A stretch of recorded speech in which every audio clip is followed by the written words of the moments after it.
Hey guys, I'm back here with another video, and let me tell you, this pipe was astonishing. I impressed myself with this one. The fit up, the techniques. I've got two different techniques to show you. This one here, the rogue method. I'm holding it, bear hugging it, just trying to put one tack on it, so then it's like an extra person helper holding it, then I can level it off later on. But first and foremost, get a tack on it so I can let go of it. And if this pipe only had two flanges on either side after this, it will be done. Literally, tack at the bottom, stand it up, use your shim, get your gap on top, tack it properly, and then cut your bottom tack, and then again check your set height, and you're done. That simple. The only drawback to this method, you need good pipe alignment. If the piece is too heavy, you struggle too much trying to get the pipe aligned. For me, it was pretty easy, came out nicely. So then I could now use my 3mm spacer, and you see it stuck there. Quick tip, hit it with a hammer. It's like it vibrates the metal in a way that you can always pull out your spacer. If that doesn't work, we've all been there before. You have to destroy your spacer trying to pull it out. Sometimes even use an angle grinder to cut it out. I've been there before. When working alone, V-stands are your friend, and you can never have too many. This V-stand is holding my pipe up so I can cut out that tack. It's not needed anymore. There wasn't a gap. It was just there to hold the two pieces together. And I can lower it to get my correct set height. I can't remember what the set was. I think it was about 280 something mil. So I'm adjusting it accordingly, and hopefully my fit up before while making the 45s would mean that all faces are level, so I'd have equal gap sizes. If not, screw it, your set is the most important thing. You can fill gaps in later on. So two tacks on. Now I can turn it 90 degrees and attempt to level off the length of the 45 at the same time as the face of the 45. It's a bit of a juggle. You have to go backwards and forwards, adjust certain things ever so slightly, raise and lower the pipe. If your fit up's good, it comes out perfect. If your fit up's acceptable, you'd have a level 45, but the face, see the Stabiliser, the yellow Stabiliser level, that could be a little bit pissed. That doesn't matter too much. You can feel that later on. Sometimes you can have a fitting on fitting flange, so then it definitely doesn't matter. And the pipe that's going on it later on, you can have a big gap one side, tight gap the other side, and just cut it more open. So that's not too bad. What you do want to make sure is obviously the pipe looks flat and it looks the part. So you don't want the set to be a rolling set where it's either traveling upwards or down. You can see I'm using my long level, sitting on two bolts just to check it all up. This would be what people would call the conventional way of fitting a 45. So instead of me wasting time and fitting both 45s this way here, that's why I threw the first one on, held it with my hand. Now I can set this 45 level to the other 45. I don't know which way's faster. I feel like my way, the first way I done was faster, but who knows? This way here it works as well. It's just you need to have more V stands and take your time a bit more.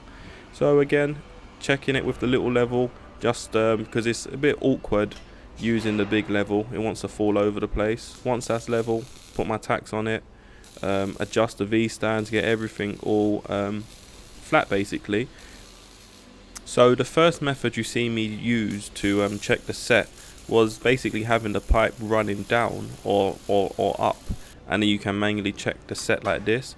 Now here, because I don't want to rotate this heavy piece of pipe, straight edge, level, making sure it's to the right set. It is, so I'd put my two tacks on it, and then I can move on to the next stage. So half of the people in our factory are kind of trainees. They have worked their way up from not knowing how to do it to learning how to weld, and now they've got their own bay and they've been thrown in the deep end learning fabrication. And one of the common mistakes I see them do is getting overwhelmed by the drawings. So every time I say do this and then move on to the next step, that's basically what it is. Break this whole job down into different sections and do one thing at a time. First of all, this job was making the 245 sets and then welding them up. That's what I done earlier. You didn't see that before I started the video. Next step, put one piece, 145 set onto the pipe, done. the second piece onto the pipe, done. And now this is the third piece, and this here is like probably the fifth step for me, adding this sliver of pipe. I think it's like 400 and something mil of pipe. So I put it on horizontally. Now I'm flipping it, and now I'm going to level it to the rest of the pipe, and this part here is done. Weld that all up, and you've basically made a up and over piece. But prioritize your drawings into smaller segments, and each piece individually is easy to do, and it's nothing to get overwhelmed by. So again, checking my set. You should always get into the habit of checking things. When you leave room for error, error creeps in. But here is another health and safety lesson from your old man welder Calvin. Lift with your legs, not your back. Look at me here. I'm preparing myself, picking it up, straight back, legs only, bam. This is a heavy piece of counterweight. You don't want to be lifting it with your back, so just bear that in mind. So from this point on, don't judge me in the rest of this video. I started to play music and I was feeling good. The pipe was coming along nicely, making good progress on it. Yeah, I was enjoying myself. So you're going to see a few dance moves, as well as later on you're going to hear a little bit of singing. But yeah, don't judge me. So I'm going to quickly buzz around this pipe. Let's see if I can remember some of the settings. So it's a synergic root setting, which basically is a fancy word for a program where you control the amps and Fronius takes care of the rest. It's short circuit arc root, around 140 amps, maybe a bit more. I turn it up on the trigger. I'm using a 1mm solid core wire. It is copper free, so there is no copper coating on the outside. The gas I'm using is 12% CO2. It's an M24 mixture, I believe, on the bottle. And I'm capping it at 270 amps. I'm not sure if I do a hot pass in it or not. Probably weren't needed. Again, like I said, stages. Now this piece is completely welded up. The next step is to join it onto the remainder of the pipe, which I think was a piece around 3,000 something mil long. So if you can add the little sliver, which is the 400 mil piece to the right of your screen, you can add the long piece to the left of your screen. You just set your pipe up, get it all level, tack it onto the long piece. I know it's not quite that easy, but it basically is. It's just bigger pieces. It's important when you're trying to level a 45 to adjust only one thing at a time, and to be careful, because where there isn't a 90-degree bend, when you adjust one V-stand, it manipulates the other V-stand ever so slightly. So it is a delicate battle of trying to find the right combination of adjustments to get it as level as you can. If you're good, you'll get it perfect, but you don't really always get it perfect. Good enough is good enough. Only becoming a pipe welder did I start using "it's good enough" in my vocabulary.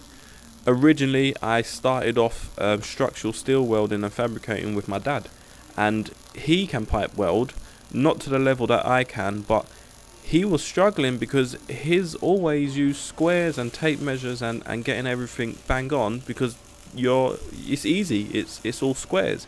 But the moment you start going onto pipe, and then you're like, yeah, that's good enough. And he really didn't like that transition. He was like an old boy trying to learn new tricks. So there is no need for what I'm about to do now. I have positioned the rollers on the long piece of pipe, almost like a counterlever to this big 45 set on the other side, only because I want to see how good my fabrication was. And this is when I got impressed, and I actually, you visually see me excited to find out how good I fabricated this pipe.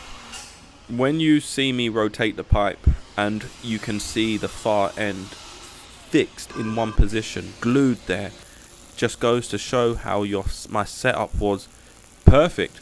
Maybe not completely perfect, but as perfect as you would ever ask for. Literally, I was so impressed. It just floats there and you can hear me scream like a little girl.